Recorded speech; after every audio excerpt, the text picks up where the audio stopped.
لیکن اس undocumented economy کو system میں لے کر آنا ہے. اچھا اس میں سب سے ایک اور چیز جو سب سے امپورٹنٹ ہے, میں پہلے بھی بات ہم پروگرام سے پہلے بھی کر رہے تھے, اس کی سسٹینیبلٹی, اس پورے اینڈ ٹو اینڈ جو پروسیس ابھی شروع ہوا ہے منی ایکسچینجز کی دکانوں پہ اینڈ آل دیٹ, بتایا جاتا ہے جی کچھ لوگ ہیں جو بڑا مانیٹر کر رہے ہیں چیزوں کو, یہ کب تک ہم ایکسپیکٹ کریں؟ یہ اگر کل کو فار انسٹنس ایک سسٹم ختم ہوتا ہے, اگلی گورنمنٹ آتی ہے چینج کر دے گی تو پھر ویسے ہی شروع ہو جائے گا. دیکھیں جب اگلی گورنمنٹ آئے گی تب ہم دیکھیں گے. ابھی ہم 7 سے 8 مہینے ہمارے لیے بہت کروشیل ہیں. جب تک ہم آئی ایم ایف کے پروگرام میں ہیں ہم کوئی ایسا میئر نہیں لے سکتے جس کی ہم آئی ایم ایف سے اجازت نہ لیں. تو یہ بہت ضروری ہے کہ ہمیں یہ 8-9 مہینے جو نکالنے ہیں آئی ایم ایف کے پروگرام کے, ہمیں یہ آرام سے نکالنے, یہ آرام سے نکالیں. ہم اس میں سے جب ایک دفعہ نکل گئے نا تو انشاءاللہ میں آپ کے پروگرام میں کہہ رہا ہوں مجھے اللہ تعالیٰ کے گھر بہت امید ہے کہ پاکستان ٹریک پہ آ جائے گا. لیکن اگر ہم نے اس کو خراب کیا اپنے اس پیریڈ کو, کیونکہ ہم at the state of emergency ہیں اور ایمرجنسی میں ایب نارمل چیزیں سب کچھ ایب نارمل ہے, تو ہمیں پہلے اس کو نارملائز کرنا ہے, پھر انشاءاللہ جب ایک دفعہ سسٹم بن جائے گا نا تو everything will be fine. ٹھیک ملک صاحب, یہ جو ڈالر اور اس وقت آج اور کل سے, میں کل بلکہ شام کو ایک جگہ پر تھا تو آپ یقین کریں وہاں پر میں فون نہیں سن سک رہا تھا, تو بہت سارے لوگوں کا یہ کنسرن تھا کہ جی کیا 5,000 کا روپیہ ختم ہونے لگا ہے, اس کو حکومت بند کر رہی ہے, اور ایک فیک نوٹیفیکیشن مارکیٹ کے اندر آیا. سو یہ ڈالر کی اور یہ 5,000 کی جو موومنٹ والی ایک سچویشن بنی ہوئی ہے, اس کو آپ کیسے دیکھ رہے ہیں اور اس کو ایڈریس کیسے کیا جائے؟ دیکھو جی یہ واقعہ اسٹیٹ بینک نے اور گورنمنٹ اس کو فیک قرار دیا. دراصل شبر زیدی صاحب ہیں, وہ آج کل آپ کو پتہ ہے وہ ہر چیز کہتے ہیں بند کر دو. پہلے 2 سال وہ یہ ڈھڈورا پھرتے رہے کہ پاکستان ڈیفالٹ کر چکے ہیں, اور ڈیفالٹ میں لکھ کے دیتا ہوں, اور اللہ نے کا شکر ہے پاکستان نے ڈیفالٹ بھی نہیں کیا, اور کرائس یہ مایوسی پھیلاتے ہیں. لوگوں کو تو امید دلانی چاہیے, ہماری چیف نے جیسے دلائی ہے. اب یہ کہہ رہے ہیں کہ 5,000 کے نوٹ بند کر دو, گاڑیاں بند کر دو, یہ بند کر دو, یہ کچھ نہیں, یہ وقتی طور پہ. بھائی امید سے دنیا قائم ہے, امید سے جب آپ لوگ جب ہاتھ پاؤں چھوڑ کے بیٹھ جائیں گے پھر آپ نے کام کیا کرنا ہے. تو اللہ کا شکر ہے یہ جو 5,000 کا نوٹ ہے ہم بھی کہتے ہیں بند ہونے لگی ہے, 2-3 سال کا ان کو ٹائم دے, اور تاکہ یہ بلیک اکانومی جو بزنس کونسلر نے پچھلے ہفتے کہا کہ 9,000 ارب روپیہ سٹے بازوں کو اور ان بلیک مارکیٹ والوں کے پاس پڑا ہے جو بالکل سے باہر ہے. تو جب پوری مارکیٹ کو انہوں نے یرغمال بنایا تو کبھی ڈالر میں گھس جاتے ہیں, کبھی گولڈ میں گھس جاتے ہیں, چینی میں گھس جاتے ہیں. ان کے خلاف یہی کہ آپ جو نان فائلر ختم کریں, جتنے بھی پیسے فائلر جب کریں گے نازمن آپ کوئی پیسہ آپ کے سسٹم میں آئی جگہ ڈیجیٹائز کریں. انڈیا نے کیا, چائنا نے کیا, آج ہم سے کتنے آگے نکل جائیں. وہ چاند گاڑی میں پہنچ کے ہم ابھی گدا گاڑی چلا رہے بیٹھ کے. تو یہ چیزیں آپ کو مینول سے ہٹنا پڑے گا, ڈیجیٹلائز کرنا ہوگا, لیکن ٹائم دینے, لوگوں کو ہراسمنٹ نہیں پیدا کرنی, پینک نہیں پھیلانا. اگر آپ یہ یکدم فرض کی کینسل کریں گے لوگ کیا کریں گے؟ بینکوں میں تو نہیں کے بلیک منی ہے, وہ ڈالر پاؤنڈ یورو جو ان کو ملے گا اس کو کنورٹ کر کے بیٹھ جائیں گے, تو ایک نیا پاکستان کے لیے کرائسس کھڑا ہو جائے گا. اچھا ملک صاحب مجھے ذرا ایک چیز کا میں آپ سے تھوڑا, لوگ سن رہے ہیں, ہم ذرا اس کو تھوڑا سا سمجھا بھی دیجئے گا. ایک یہ پرابلم چل رہی تھی جو ابھی بھی ہے, ایک شخص ہے اس کا بینک میں اکاؤنٹ ہے, وہ اپنے لوکل پاکستانی روپی کے اگینسٹ کوئی بھی کرنسی لینا چاہتا ہے, تو اس کا بائیو میٹرک ہونا, CNIC ہونا, یہ تو بیسک ریکوائرمنٹس ہے, ٹھیک ہے, فیئر انف ہونا چاہیے, پاسپورٹ ویزا ہونا چاہیے. ایک بندہ اپنا لیگل منی کو کنورٹ کر کے کسی اور کرنسی میں رکھنا چاہتا ہے, لیکن اس کے لیے ویزا ہونا, اس کے لیے یہ سب کچھ ہونا, اس سے آپ کو لگتا ہے ایک impact, one of the impacts یہ بھی ہے کیونکہ جب وہ صحیح طریقے سے نہیں کرا رہا تو اس کے پاس پھر آلٹرنیٹیو اینگلز پہ وہ چلا جاتا ہے اور وہاں سے وہ کنورٹ کرتا ہے. اس کے اوپر آپ کا کیا ویو ہے؟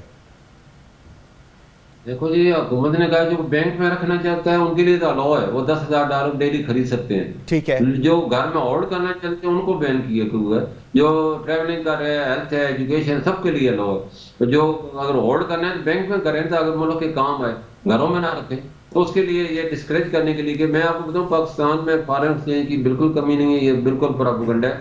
تو اگر آپ ریکارڈ دیکھیں پچھلے 30 سال میں $180 ارب پاکستانی بینکوں سے غیر ملکی بینکوں میں گیا ہے. تو ہمارے تو قرضے $130 ارب، $50 ارب تو فالتو پہنچ گیا ہے. تو ہمیں اس کو مینیج کرنا ہے، لوگوں کو اعتماد میں دینا ہے. یہ جو ڈورا پھٹتے رہتے ہیں نا، شبر زیدی صاحب پاکستان ڈیفالٹ کر گیا، اب مان نہیں رہے، یہ جو کچھ ہو رہا ہے وہ اس کو یقین ہی نہیں دلا رہے. تو یہ لوگ اپنا پیسہ باہر لیں گے اس ڈورے کی وجہ سے. تو اس پیسے کو ہم نے واپس لے کر لوگوں کو اعتماد دینا ہے. جو ہم دنیا کی منتیں کریں، اپنے لوگوں کو کیوں نہ منتیں کریں، انہیں کہیں اپنے پیسہ لائیں، ہم آپ کو عزت بھی دیں گے.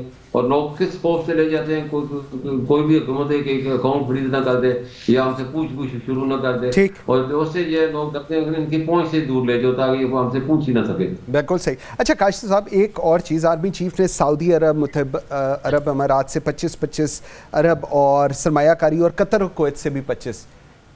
اس کے اوپر بھی ایک ڈبیٹ ہے کہ جی اتنے پیسے آ جائیں گے، نہیں آئیں گے تو پھر دنیا پاکستان بدلے گا، نہیں آئیں گے تو نہیں ہوگا. اور کیا یہ جو ذمہ داری آرمی چیف نے لی ہے، ایک یہ چیز تھی جس میں ان کی ذمہ داری نہیں تھی اپیرنٹلی دنیاوی طور پہ، لیکن اب وہ بھی ذمہ داری لے لی ہے.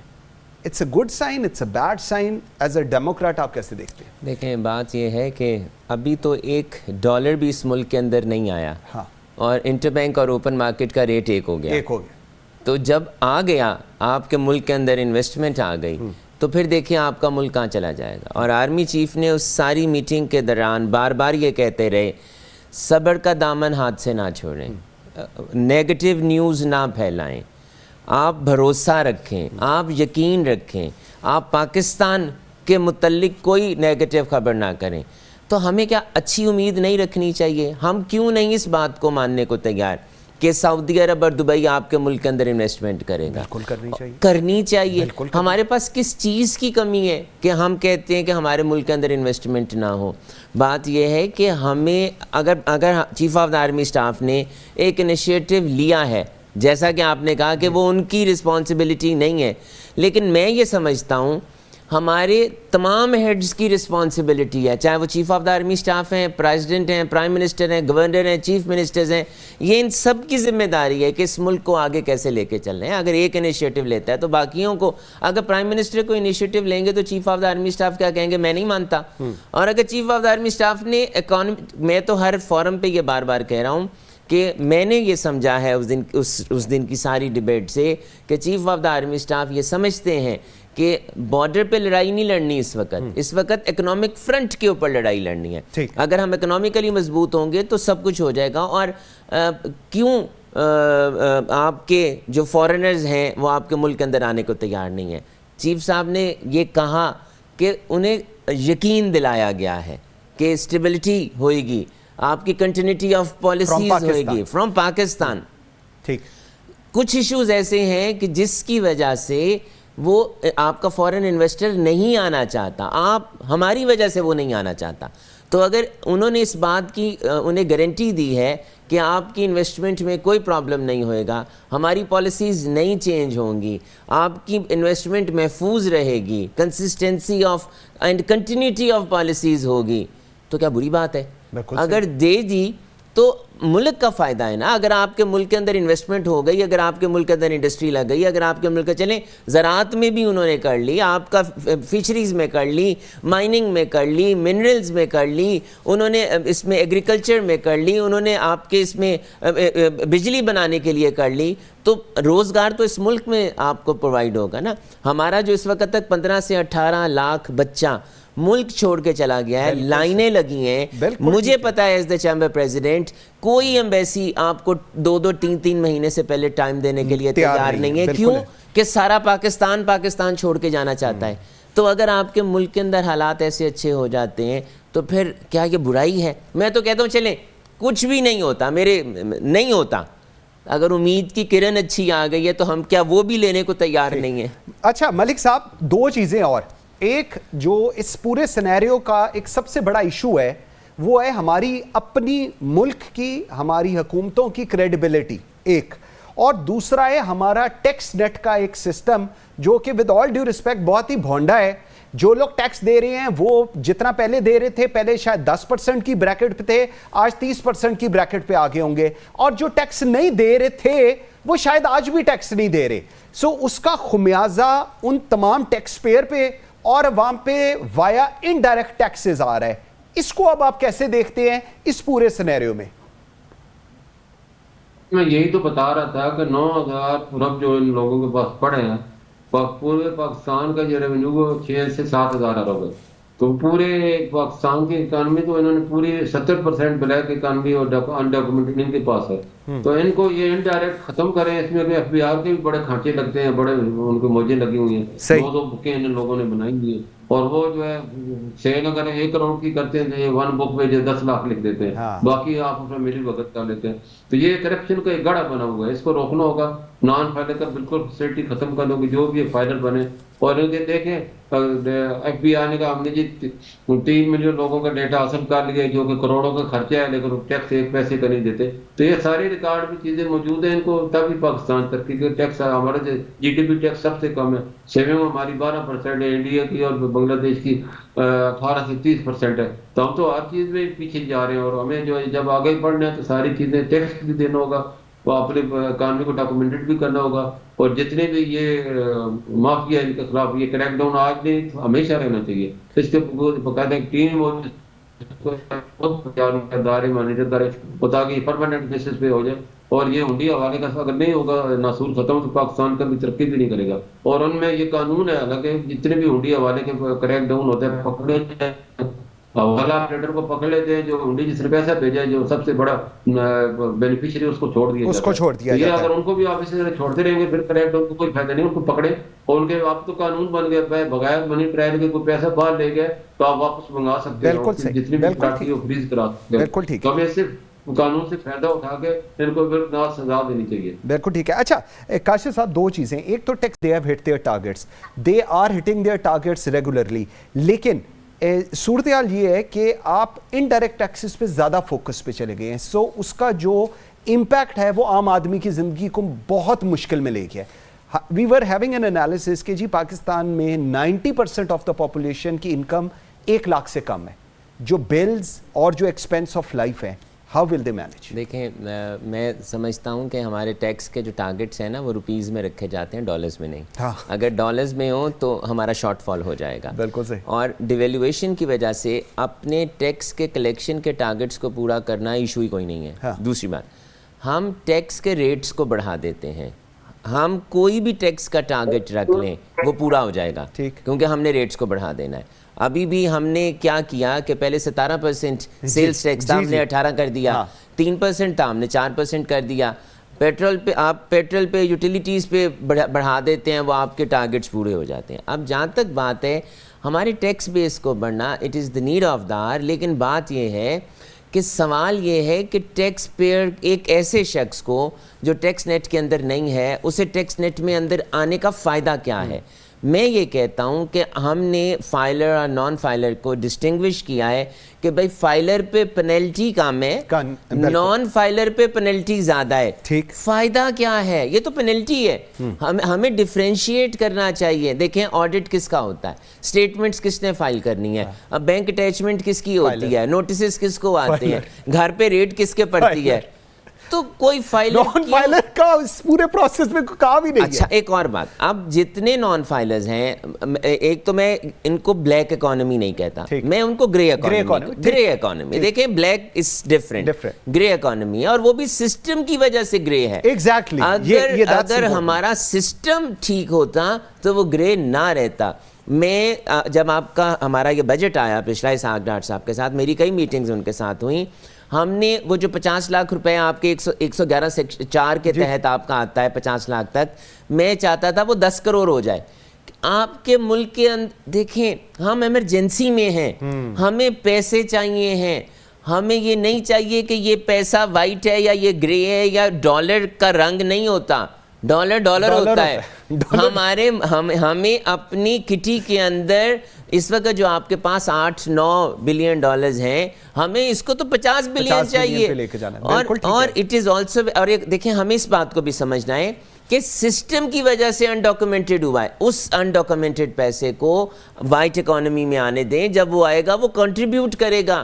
اس سے پلاٹس نہیں خریدے جائیں گے، اس سے فیکٹریاں لگیں گی، اس سے انویسٹمنٹ ہوگی، اس سے ڈاکومنٹڈ. اور ایک اور بات، اگر آپ پلاٹس بھی خریدیں گے، یہ بات ہمیں سمجھنی چاہیے کہ جب آپ کھول دیتے ہیں نا کنسٹرکشن سیکٹر کو, آپ کی اکانومی چل پڑتی ہے, آپ کی 75 انڈسٹریاں چلتی ہیں, لیکن کنسٹرکشن کیسے چلے گی؟ ساری چیزیں تو باہر ہیں. اور ایک اور بات, جب آپ ایسی, جب جو ٹکٹنگ کرتا ہے, جو آپ کی پلاٹ خریدتا ہے, جو پلاٹ بیچتا ہے, جو گاڑی خریدتا ہے, جو گاڑی بیچتا ہے, کیا ڈپارٹمنٹ کے پاس انفارمیشن نہیں ہے؟ سب کچھ ہے, بالکل ٹھیک ہے. آپ کیوں نہیں؟ اور commercial meters 80 lakh commercial meters ہیں, ریٹرن 33 لاکھ جمع ہوتی ہے, کیا میں رسپانسبل ہوں؟ سسٹم, میں تو رسپانسبل نہیں ہوں. ٹھیک, ملک صاحب لاسٹ مجھے ذرا بتائیے گا, میرے پاس 2 منٹ ہیں سر. یہ جو سمگلنگ والی پوری صورتحال ہے, چاہے وہ افغانستان کی ہو, چاہے وہ ایران کی ہو, تیل آتا ہے اور تیل خالی نہیں آتا, تیل کے عوض کچھ جاتا بھی ہے. اسی طرح ایک ہمارا بارڈر ہے,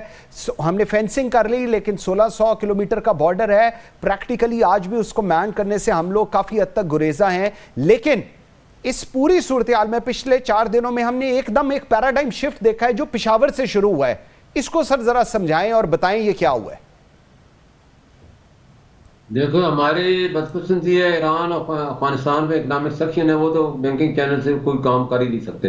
ان کا دار و مدار ہی سارا اسمگلنگ پہ ہے یا بارڈر پہ ہے. تو ہمارے ساتھ جتنی بھی ایران سے تیل آ رہا ہے, سیمنٹ, جتنی بھی سب چیزیں آ رہی, سبزی تک آ رہی ہے, تو وہ ساری ان کے بدلے میں ہمارے پاس دینے کے لیے چاول کے علاوہ کچھ ہے بھی نہیں. تو ہم ان کو بارڈر میں چاول دے دیتے ہیں یا کچھ اور 1-2 چیزیں دے دیتے ہیں, لیکن وہ اس کے بدلے جو باقی جتنے سرپلس ہے وہ ہمیں ڈالر میں دینا پڑتا ہے. وہ ڈالر انہیں بینکنگ چینل سے مل نہیں سکتا, وہ بلیک مارکیٹ سے خریدتے ہیں, اور جس کے یہ نتیجے کہ بلیک مارکیٹ کا ریٹ بڑھ جاتا ہے اور پھر لوگ جو ہے ان کو دینا شروع کر دیتے ہیں. تو اسی کو اسمگلنگ روکا ہے.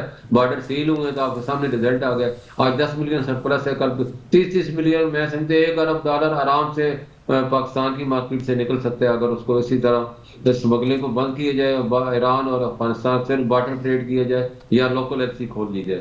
اگر ہم کریں گے تو کبھی ٹھیک. لیکن اگر ملک صاحب اتنا ہی آسان حل ہے تو اس کو پھر امپلیمنٹ کیوں نہیں کیا جاتا جو آپ بتا رہے ہیں؟ It seems to be very comfortable thing to do.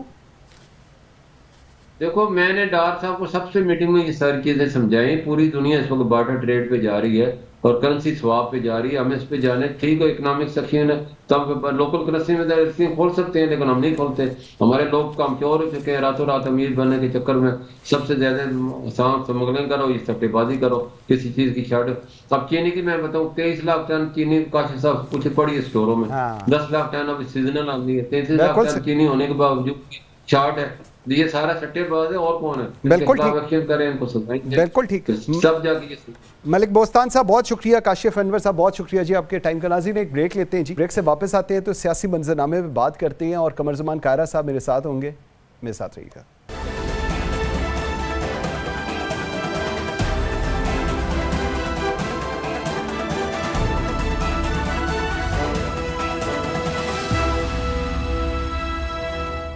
ناظرین, نگران وزیر اعظم انوار الحق کاکڑ کا کہنا ہے کہ انتخابات جنوری اور فروری سے پہلے بھی ہو سکتے ہیں. ان کے اس بیان کا کیا مطلب سمجھا جا رہا ہے, اور سپریم کورٹ بار ایسوسی ایشن کا 90 روز میں انتخابات کرانے کا حکم دینے کی درخواست کو نمبر الاٹ کر دیا گیا ہے. کیا سپریم کورٹ کی جانب سے 90 روز میں الیکشن کرانے کا فیصلہ آ سکتا ہے؟ اس پہ بات ہے پاکستان پیپلز پارٹی کے سیما قمر زمان کائرہ صاحب نے. کائرہ صاحب بہت شکریہ آپ کے ٹائم دینے کا. کائرہ صاحب, نگران وزیر اعظم انوار الحق کاکڑ کا کہنا ہے کہ انتخابات جنوری اور فروری سے پہلے بھی ہو سکتے ہیں. آج میں دیکھ رہا تھا بلاول بھٹو زرداری بھی کہہ رہے ہیں کہ الیکشن آئین کے مطابق 90 روز میں ہوں گے. کیا مطلب سمجھیں ان دونوں جو ویوز ہیں, ایک کیئر ٹیکر پرائم منسٹر کا اور دوسرا بلاول بھٹو زرداری کا؟ جی, وزیر اعظم صاحب نے جو بات کہی ہے وہ ہے کہ جنوری یا فروری سے پہلے بھی ہو سکتے ہیں. اگر تو مردم شماری کے اس عمل کے بعد حلقہ بندیاں ہونی ہیں تو پھر الیکشن کمیشن نے اس کے لیے دسمبر کی ڈیٹ دی ہوئی ہے, اور اس سے پہلے اگر آپ موجودہ مردم شماری کے تحت حلقہ بندیاں کرا کے الیکشن کرانا چاہیں تو وہ ممکن نہیں ہے. الیکشن کمیشن اس پہ اپنی ایک پوزیشن لے چکا ہے اور اس پہ وہ سٹینڈ لے رہا ہے. ہماری جماعت کا بھی یہ مطالبہ ہے کہ الیکشن 90 ڈیز میں یا جلد از جلد ہونے چاہیے, لیکن الیکشن کمیشن اور کافی لوگ اور بھی ایسے ہیں جن کا یہ خیال ہے کہ حلقہ بندیاں ہونا ضروری ہے. سو اس صورت میں ہماری بھی کوشش یہ تھی, ہم نے الیکشن کمیشن کو بھی یہ کہا کہ الیکشن کے پروسیس کو ڈیلے نہیں ہونا چاہیے اور شارٹیسٹ پاسبل ٹائم میں یہ عمل مکمل کر کے آپ حلقہ بندیوں کی طرف جائیں، الیکشن کی طرف جائیں، یہی پاکستان کے مفاد میں ہے. ہم آج بھی یہی سمجھتے ہیں کہ یہی پاکستان کے. ٹھیک. اچھا، لیکن قاہرہ صاحب ابھی جس طرح میں بات کر رہا تھا کہ سپریم کورٹ بار ایسوسی ایشن کی 90 روز میں انتخابات کرانے کا حکم دینے کی درخواست کو نمبر الاٹ کر دیا گیا ہے، کیا سپریم کورٹ کی جانب سے یہ جو 90 روز کا ٹائم ہے اس میں الیکشن ہوتے یا ان کا فیصلہ آتے آپ لوگ دیکھ رہے ہیں جی سپریم کورٹ کی طرف سے؟ دیکھیے، دو اداروں کے درمیان ایک مسئلہ ہے. الیکشن کمیشن ایک آئینی ادارہ ہے اور اس نے اپنی ایک آئینی پوزیشن لی ہے. اگر عدالت اس کو ایک واضح حکم دے دیتی ہے کہ آپ جس انٹرپریٹیشن پہ کھڑے ہیں اس کو ایک طرف رکھیے اور ہمارا حکم مانتے ہوئے الیکشن کرائیے، تو پھر الیکشن کمیشن الیکشن کی طرف چلا جا سکتا ہے. لیکن میرا خیال ہے کہ اب زیادہ ضروری یہ ہے کہ حلقہ بندیوں کا پروسیس اگر شروع ہو گیا ہے تو اس کو ٹرانسپیرنٹلی کیا جائے اور پھر اس عمل کو جلد از جلد مکمل کر کے کسی ڈیلے کی طرف نہ جانے دیا جائے، بلکہ الیکشن کوئکسٹ پاسبل ٹائم میں ہو. یہ زیادہ ضروری ہے ملک کے لیے، بجائے اس کے کہ ہم عدالتوں کو نئے ایک امتحان میں ڈالیں، ہم ایک نیا کیوس اور نیا ایک میڈیا ڈیبیٹ ملک کے اندر شروع کرائیں. اور پہلے ہی ہمارے نظام کے اوپر بہت سارے سوال ہیں، درست بھی ہیں، غلط بھی ہیں، کمزور بھی ہیں، تگڑے بھی ہیں، لیکن ہمیں اب اس سے آگے بڑھنے کی. بالکل صحیح. اچھا، ایک طرف تو یہ سیاسی جماعتوں کا دباؤ ہے جو ہم لوگ دیکھ رہے ہیں، دوسری جانب سپریم کورٹ میں درخواست. آپ کو کوئی امکان دکھائی دے رہا ہے اس پوری صورتحال میں انتخابات کی طرف جاتے ہوئے، یا آپ کو لگ رہا ہے کہ جس طرح پہلے بھی آپ فرما رہے ہیں حلقہ بندیاں اور یہ ساری چیزیں اس کے بعد ہی یہ ساری چیزیں کسی جگہ کلوئر کی طرف جائیں گی؟ دیکھیے، بظاہر تو یہ ہے کہ الیکشن کمیشن اپنی ایک پوزیشن لے چکا ہے. بالکل. اور الیکشن کمیشن کی دانست میں، وہ بھی ایک آئینی ادارہ ہے، اس کی دانست میں مردم شماری نوٹیفائی ہونے کے بعد حلقہ بندیاں ہونا ضروری ہے. ٹھیک. اب اس پوزیشن سے الیکشن کمیشن خود تو وڈرا نہیں کرے گا انلیس کہ عدالت کوئی ایسا حکم دے دے اور سپریم کورٹ کے اس حکم کے تحت الیکشن کمیشن جو ہے وہ الیکشن کی طرف چلا جائے، وہ اپنے اوریجنل سٹینڈ سے ہٹے. ادروائز تو یہ ممکن نہیں نظر آتا. ٹھیک. اچھا، جماعت علماء اسلام کے سربراہ مولانا فضل الرحمان کا کہنا ہے کہ جی پیپلز پارٹی وعدے سے اگر نہ پھرتی تو اس وقت الیکشن ہو جاتے. ایم کیو ایم اور اختر مینگل سمیت دیگر نے اتفاق رائے سے فوری الیکشن کرانے کا فیصلہ کیا تھا. پیپلز پارٹی نے آخری وقت میں تحریک عدم اعتماد لانے پر زور دیا تھا. اس وقت مولانا فضل الرحمان کا قاہرہ صاحب ایسی سٹیٹمنٹ دینا یا اس کے اوپر ڈیبیٹ کرنا، یہ آپ کس طرف چیزیں جاتے دیکھ رہے ہیں؟ مجھے نہیں علم جی اس کی تفصیل کیا ہے. مولانا فضل الرحمان صاحب بڑے سیزنڈ آدمی ہیں، سیزنڈ سیاستدان ہیں. انہوں نے جو بات کہی ہے کس تناظر میں ہے، کیونکہ اگر جب تک آپ کو اس کے بیک گراؤنڈ کا پتہ نہ ہو، جہاں تک تعلق یہ ہے کہ ہم جلدی الیکشن چاہ رہے تھے اور پیپلز پارٹی نے عدم اعتماد کی طرف چلی گئی، تو ہم عدم اعتماد میں جانے کے بعد ہی الیکشن کی طرف جا سکتے تھے. اگر ہم عدم اعتماد نہ کرتے تو الیکشن میں جانے کا عمران خان، مجھے نہیں سمجھ آتا کہ وہ کیا بات کہہ رہے ہیں، لیکن کیونکہ ان کے بیان کا صرف ایک حصہ آپ سنا رہے ہیں، جی اس کے آگے پیچھے کیا ہے، سیاق و سباق کیا ہے، اس پہ بیٹھ کے ہی بات کی جا سکتی ہے. بالکل صحیح. اچھا قاہرہ صاحب، ابھی جس وقت آپ اور میں بات کر رہے ہیں تو جو جے آئی ٹی بنی تھی جناح ہاؤس کیس میں، اس نے چیئرمین پاکستان تحریک انصاف کو ذمہ دار قرار دے دیا ہے جناح ہاؤس حملے کو لے کر. اس پہ آپ کا پیپلز پارٹی کا کیا موقف ہے جو اس جے آئی ٹی کی رپورٹ اس وقت سامنے آئی ہے؟ اب میرے علم میں نہیں ہے جی، میں جے آئی ٹی کی رپورٹ نہیں دیکھ سکا. جی، ان کی رپورٹ آتی ہے تو پھر دیکھتے ہیں، رپورٹ دیکھنے کے بعد کہ وہ کیا کہہ رہے ہیں، کیونکہ اس کا بھی دیکھنا پڑے گا کہ ان کی فائنڈنگ کیا آئی ہے، اور اگر انہوں نے ڈکلیئر کیا ہے تو یہ معاملہ عدالت میں چلا جائے گا. بالکل ٹھیک. قاہرہ صاحب، آپ حلقے کی سیاست کرتے ہیں، لوگوں کو ملتے ہیں، اس وقت بھی آپ ٹریول کر رہے ہیں. اس وقت یہ جو کرائسس ایک چل رہا ہے بجلی کا اور ڈالرائزیشن، جس کے اندر آرمی چیف کی بھی انٹرونشن آئی ہے اینڈ آل دیٹ، یہ ساری چیزیں کیا سمجھ رہے ہیں؟ کیا یہ اب ہمارے پہ پریشر ہے آئی ایم ایف کا، اور اس حد تک پریشر ہے کہ وہ جس طرح ہمیں چیزوں کو کہیں گے ہم لوگ کو کمپلائنس دینی پڑے گی، یا کوئی وے آؤٹ ہے اس کو لے کر؟ دیکھیے IMF اپنے کسی مفاد کے لیے اپنے کسی نفع کے لیے باتیں نہیں کر رہا. IMF کے خیال میں پاکستان کی اکانومی کو درست کرنے کا، بہتر کرنے کا اور اس کے اندر پیئنگ کیپیسٹی پیدا کرنے کا طریقہ کار یہ ہے کہ یہ جو معاہدہ انہوں نے کیا ہے، جو شرائط ہم پہ لگائی ہیں، ان کی دانش میں یہ بہتر راستہ ہے. ہم یہ کہہ رہے ہیں، آج ہمارا خیال اور پاکستان کے کچھ دانشوروں کا یہ خیال ہے کہ یہ درست نہیں ہے. میں تو یہ سمجھتا ہوں کہ اس وقت IMF اگر ہم سے تمام شرائط ہٹا بھی لے تو کیا پاکستان کی گورنمنٹ کے پاس یہ ریسورس ہے کہ ہم لوگوں کو سستا گیس، سستا تیل، سستی بجلی دے سکیں، اشیاء ضروریات سستی کر سکیں اور بڑی تعداد میں سبسڈیاں دے سکیں؟ اس کے لیے وسائل تو نہیں ہیں. ترقیاتی بجٹ پہلے ہی بڑا کم ہے اور آپ کے پاس صرف ایک رستہ ہے کہ آپ یا اور قرضے لیں یا نئے نوٹ چھاپیں. دونوں صورتوں میں آپ کی انفلیشن اور بڑھ جائے گی. تو IMF اور نو IMF، یہ کوئی IMF کا شوق نہیں ہے کہ وہ پاکستان کی اکانومی کو تنگ کرنا چاہتے ہیں. میرا خیال ہے کہ ہمیں خود اپنے گھر کو درست کرنے کی ضرورت ہے. ٹھیک. اچھا، ایک یہ جو اس وقت معاشی بحران جس کا آپ ذکر کر رہے ہیں اور بہت اچھی طرح اس پہ آپ کا تجزیہ بھی ہوتا ہے، اس کو سیاسی بحران کے ساتھ ٹیگ کیا گیا ہے. سر، سیاسی بحران تو الیکشنز کے ذریعے ہے. اگر الیکشن نہیں ہوتے یا ڈیلے ہوتے ہیں یا جو بھی اس وقت کی صورتحال ہے تو اس کا مطلب یہ ہے کہ تب تک یہ معاشی بحران کنٹینیو کرے گا اسی طرح اور عوام پستی رہے گی. دیکھیے، سیاسی استحکام کے ساتھ معاشی استحکام آئے گا، یہ ایک لارجر ایشوز کی بات ہے. اس کا مطلب یہ قطعاً نہیں ہے کہ سیاسی بحران آنے تک آپ معاشی فیصلے نہیں کریں گے یا معاشی بحران کو دور کرنے تک آپ سیاسی بحران کا علاج نہیں نکال سکیں گے. آپ نے سارے کام ایک وقت میں کرنے ہوتے ہیں. سیاسی بحران کا حل اس لیے نکالنا، سیاسی بحران کو دور کرنا ضروری ہے اور اس میں استحکام آنا ضروری ہے کہ اس کے ذریعے آپ گورننس کو امپروو کرتے ہیں، گورننس کو ٹھیک کرتے ہیں. یہی وہ واحد راستہ ہوتا ہے. ادروائز تو آپ گورننس امپروو نہ کریں، ٹیکسیشن درست نہ کریں، پاکستان کے اندر ہونے والی خرابیوں کا آپ ادراک اور اس کے اندر بہتری کا سامان پیدا نہ کریں تو کیسے معیشت ٹھیک ہوگی؟ بالکل صحیح. اچھا قاہرہ صاحب، لاسٹ مجھے بتا دیں، گرینڈ ڈائیلاگ کی ابھی آپشن آپ کو لگتا ہے یا وقت گزر گیا گرینڈ ڈائیلاگ کا between the political parties, specifically with Pakistan Tehreek Insaf?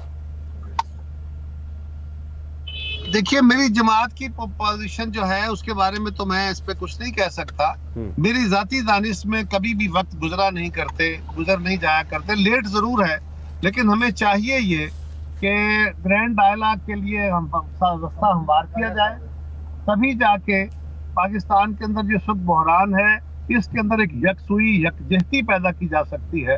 Otherwise تو بہتری کے کوئی راستے نظر نہیں آتے. بالکل صحیح. قمرزمان قاہرہ صاحب، بہت شکریہ جی آپ کے ٹائم دینے کا.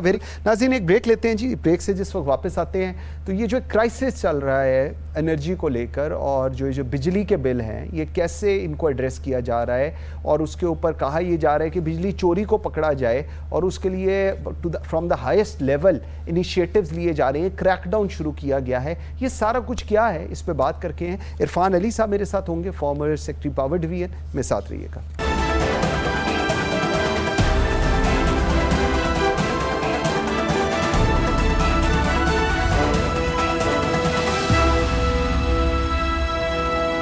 ناظرین، نگران وزیر توانائی محمد علی کا کہنا ہے کہ اسلام آباد، لاہور، گجرانوالہ، فیصل آباد اور ملتان ڈسکوز میں 69 ارب یونٹس کا نقصان ہوتا ہے. صرف ان 5 ڈسکوز میں 100 ارب کا نقصان ہے اور 3044 ارب کی بلنگ ہوتی ہے. جب تک بجلی چوری ختم نہیں ہوتی اور لوگ بل ادا نہیں کرتے اس وقت تک عوام کو سستی بجلی نہیں ملے گی. سیکرٹری توانائی کے مطابق کریک ڈاؤن میں تمام چیف سیکرٹریز اور IGP پولیس کا تعاون ہے. ہمیں معلوم ہے کہ چوروں کے خلاف یہ مہم آسان نہیں لیکن ناکامی کی کوئی گنجائش نہیں. فیلڈ فارمیشن کو ہدایت کی گئی ہے کہ بجلی چوروں کے خلاف بلا امتیاز کارروائی کی جائے. بات کریں گے. آئی ایم ویری گریٹفل، مجھے لاہور اسٹوڈیو میں جوائن کیا ہے عرفان علی صاحب نے، former federal secretary water division ہے. بہت شکریہ آپ کے ٹائم دینے کا. سر، مجھے سب سے پہلے سمجھائیں بجلی چوری یہ کیا ہے، یہ کیوں ہوتی ہے اور یہ کیوں ہو رہی ہے اور یہ کب تک ہوگی؟ دیکھیں، بجلی چوری چاروں صوبوں میں ایگزسٹ کرتی ہے. اوکے. اس کی نوعیت صوبوں وائز تھوڑا سا ڈیفرنٹ ہے. ٹھیک ہے. یہ چوری جو ہے اس کا بہت بڑا تعلق کرپشن سے ہے نیچرلی، جو ڈسٹریبیوشن کمپنیز میں ایگزسٹ کرتی ہے. سملرلی اس کا تعلق ٹیرف سے بھی ہے اوکے اور اس کے ریٹ سے بھی ہے، ٹھیک ہے اور اس کا تعلق پولیٹکس سے بھی ہے. ٹھیک یعنی جو پولیٹیکل سپورٹ یا ریفیوج ملتی رہی ہے چوری کو، اوکے اس سے بھی اس کا تعلق. ٹھیک ہے صوبہ سرحد میں یعنی KPK میں یہ چوری اگین میں پہلے بھی کہیں یہ بات کر چکا ہوں، پشاور، مردان، چارسدہ، DI خان، کوہاٹ، ان ضلعوں میں یا علاقوں میں زیادہ ہے. ادھر چوری جو ہے وہ سیدھی کنڈوں کے ذریعے ہوتی ہے. ٹھیک ہے پنجاب کے جن ڈسکوز کا ذکر کیا ہے، یس ان میں چوری ہے، لیکن ان میں بہت زیادہ چوری خاص طور پہ لیسکو، فیسکو، گیپکو میں تھوڑی سوفسٹیکیٹڈ ہے. اچھا ٹھیک ہے وچ مینز کہ اس کے اندر لیپ ٹاپس، سمز، الیکٹرانک امپلیمنٹس بھی یوز ہوتے ہیں، بیکاز یہاں اربن ایریا زیادہ ہیں ٹھیک ہے اور اس حوالے سے شاید کنڈے کا رجحان کم ہے، میٹر زیادہ ہے، تو میٹر کو اس طرح سے سوفسٹیکیٹڈ طریقہ ٹیمپرنگ کہہ لیں. سندھ میں Karachi Electric is a different proposition because it stands privatised, but SEPCO اور ہیسکو یعنی حیدرآباد اور سکھر کے جو علاقے ہیں ان کے اندر بھی کنڈوں کا رجحان زیادہ ہے. اور جب حیدرآباد از اے بگر سٹی، پلازاز ہیں، تو ادھر بھی وہ سوفسٹیکیٹڈ چوری کا رجحان ہے. ٹھیک ہے اس میں یقیناً اس چوری کی وجہ سے لاسز بہت بڑے ہیں. لائن لاسز وغیرہ مطلب آج بھی میں دیکھ رہا تھا 600 ارب روپے کا تخمینہ ہے جی اوور آل. اب ایک چیز میں بتا دوں، یہ چوری ایک کریک ڈاؤن سے ختم نہیں ہوتی. اوکے یہ چوری 1 مہینے یا 2 مہینے کی ایکسرسائز سے ختم نہیں ہوتی. ٹھیک اس کے لیے ہمیں پورا ایک سٹرکچر سمجھنے کی ضرورت ہے. اوکے جس وقت میں سیکٹری پاور ڈویژن تھا 2018 سے 2020 تک، جی تو ہم نے چوری کے خلاف مسلسل 2 سال مہم چلائی تھی ٹھیک پورے پاکستان میں. وہ کبھی آپ لمبا پروگرام کریں گے تو I'll give you the details. بالکل مگر اس کے نتیجے میں پھر یہ فگر ریپیٹ کرتا ہوں جو پہلے کہیں کر چکا ہوں، کہ جب ہم نے شروع کیا تھا تو ہر مہینے سرکولر ڈیٹ میں 45 بلین روپیز کا اضافہ ہوتا تھا، جس کو ہم فیبروری میں فیبروری 2020 تک گھٹا کے 12 یا 14 ارب روپے تک لے آئے تھے. But this was a consistent effort. ٹھیک اور اس کے اندر 3 پرنسپلز تھے جو بہت امپورٹنٹ ہیں، جو کرنے ہوں گے. ٹھیک پہلا پرنسپل ہے رول آف میرٹ. آپ نے چوری پکڑنی ہے، آپ یقیناً انہی لوگوں کے تھرو، یس آپ کو چیف سیکرٹریز، IGs کی مدد کی ضرورت ہے، لیکن چوری تو آپ کے اپنے لوگوں نے پکڑنی ہے. ایگزیکٹلی ٹھیک. اور وہ لوگ people on the ground, people on the ground who understand the issue, who know where the problem is. ٹھیک So first you have to اور سارے لوگ کرپٹ نہیں ہوتے. So you have to ensure placement of people on merit, 1. ٹھیک And number 2, then you have to support them. ان کو بہت بڑی بڑی دشواریاں آتی ہیں. میں پہلے بھی کہیں یہ بات کر چکا ہوں کہ گولیاں بھی چلتی ہیں، اور یہی لوگ ہیں نا جو فیلڈ میں اترتے ہیں. بالکل ایسے ہی. اور اس میں آپ کی منسٹری کا رول یا سینٹرل رول جو ہے وہ بہت امپورٹنٹ ہے، ان کو سپورٹ کرنا. The political میلو some times SDO لگوائیں، اپنی مرضی کا XCN لگوائیں، پلیز فنش دیٹ. اور جن لوگوں کو ماضی میں اس طرح پلیس کیا گیا ہے، I'll take no names, but آپ کوشش کریں کہ ان کو ریپلیس کریں. ٹھیک اور CEO صاحبان کو، جن کو آنیسٹ ہونا چاہیے، ان کو فلی امپاور کریں اور سپورٹ کریں بالکل صحیح. Without any. دوسرا ہے جی جی پرنسپل رول آف لا، جس کا مطلب یہ ہے کہ بڑے سے بڑا آدمی اس کی زد میں آئے تو اس کے اوپر قانون نافذ ہونا چاہیے. بالکل صحیح. اور تیسری بات میں یہ کہوں گا، ایک اور بھی پرنسپل ہے وچ از کہ پالیسیز جو بنائیں وہ عام آدمیوں کے لیے بنائیں، but that's a very general principle. ایک اور بات کہوں گا،